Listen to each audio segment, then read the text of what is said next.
Then he looked at Margaret, horrified but calm beside the center table, and clutching her flowered kimono about her.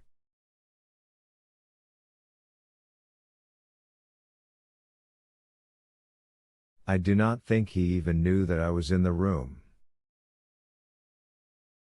Apparently what he saw satisfied him, however, for he leaned back again in his chair and seemed to be thinking.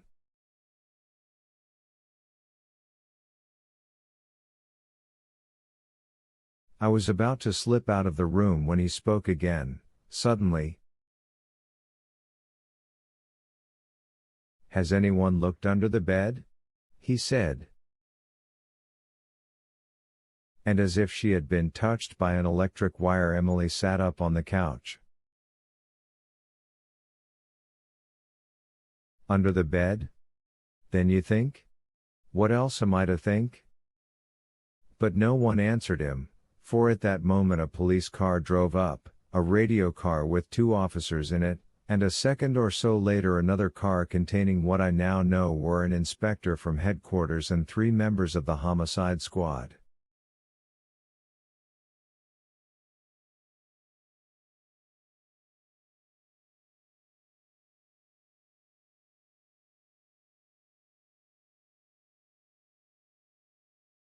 Chapter 3.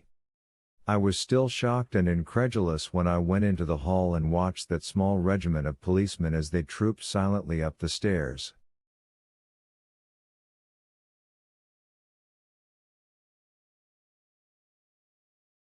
The clock on the landing showed only 20 minutes after 4. Only 20 minutes or so ago I had been peacefully sewing at my window, and the Lancaster house had gleamed white and quiet through the trees.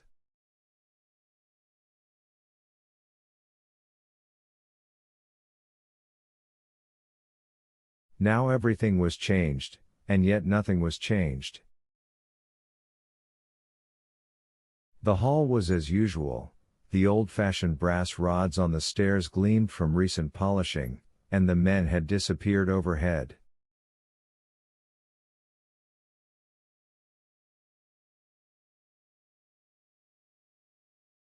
The only sound I could hear was of women softly crying somewhere above, and toward that sound I found myself moving.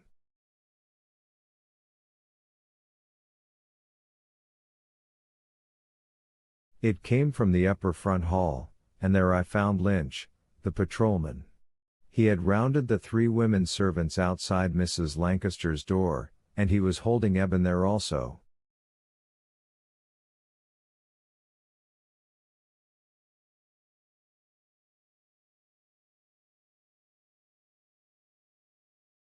Two of the maids were elderly women and had been there for years, Ellen the cook and Jenny the waitress.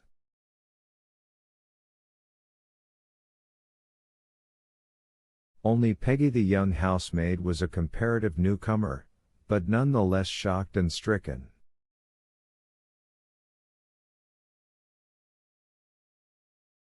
All 3 of them were crying with the ease and facility of people who know that tears are expected of them, but as I looked, Peggy pointed to the doorsill and gave a smothered cry.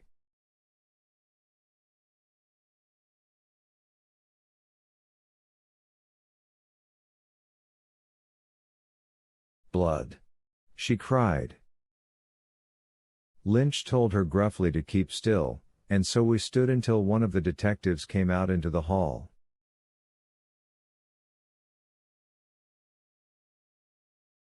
He surveyed the drooping group grimly. "And now," he said, "let's hear about it." There was apparently nothing to hear. Ellen had been beating up a cake on the back porch, and Jenny had been cleaning silver, also on the porch for coolness.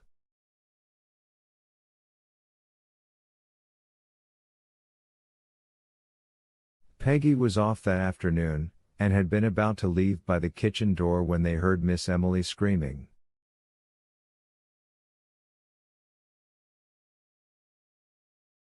None of them had seen Mrs. Lancaster since Jenny had carried up her tray at 1:30, and all of them swore that all the doors, front, rear and side, had been locked.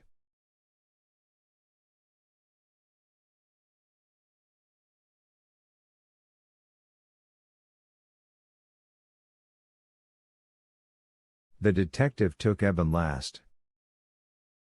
Where were you? Where was I when? When this thing happened. I don't know when it happened. Let's see your feet. There's blood on them most likely. When Miss Emily ran out screaming, I thought most likely the old lady had passed away, so when the noise began I came on up here.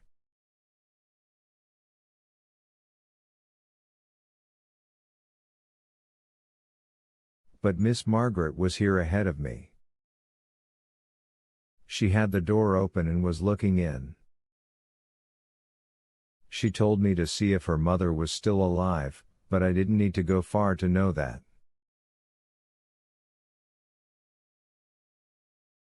I can corroborate that, I said. Eben was cutting the grass near my window. I saw Miss Emily come out, and I sent him in to see what was wrong.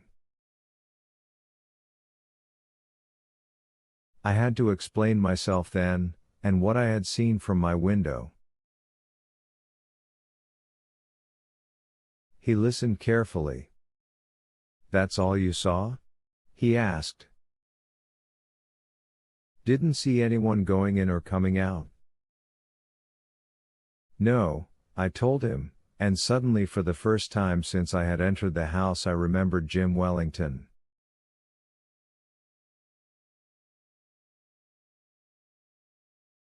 What I might have done or said then I hardly know now.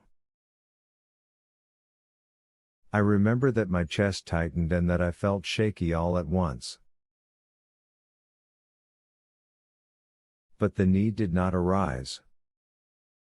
There was a sound like a mild explosion from the death room at that moment, and one of the maids yelped and turned to run.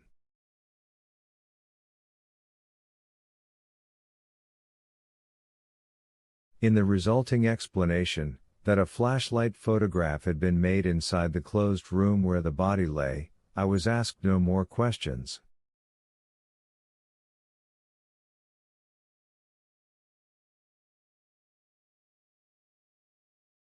The servants were dismissed and warned not to leave the house, and the detective, whose name I learned later was Sullivan, turned and went into the death chamber again.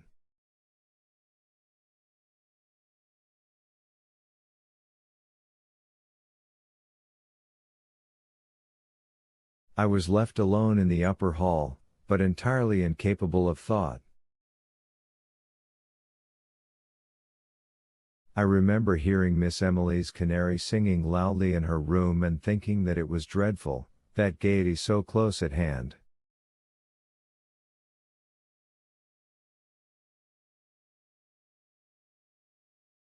Then I went, slowly and rather dazedly, down the stairs and out the front door.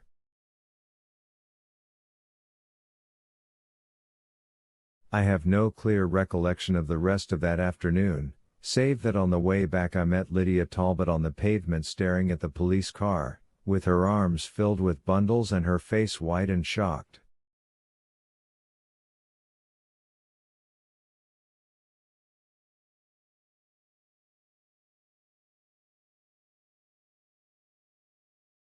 Whatever has happened? She asked me. Is it a fire?